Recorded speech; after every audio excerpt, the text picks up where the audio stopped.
పైనుండి జ్ఞానం పొందాలంటే ఈ లోక జ్ఞానాన్ని వ్యర్థంగా ఎంచుకోవాలి. ఫస్ట్ పైనుండి ఏ జ్ఞానాన్ని అయితే పొందుకోవాలనుకుంటున్నామో ఈ లోక సంబంధమైనది విడిచిపెట్టాలా. అప్పుడే నువ్వు పరిపూర్ణంగా నింపగలుగుతావు. అప్పుడే దేవుని మహిమ చేత నువ్వు తాకబడతావు. అప్పుడే దేవుడు మనకు అర్థమవుతాడు. ఇంకోటి ఏం చేయాలంటే తెలుసా, తన్ను తాను ఒక శూన్యమైన వ్యక్తిగా భావించాలంట. ఎలా భావించాలంట? నేను ఒక శూన్యముని మనం భావించాలంట. ఎలా భావించాలి?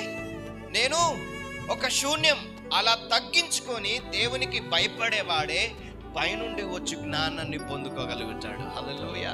yes, glory to God. నేను శూన్యము, నాలో ఏమీ లేదు, నేనంతా తక్కువ వాణ్ణి కదా.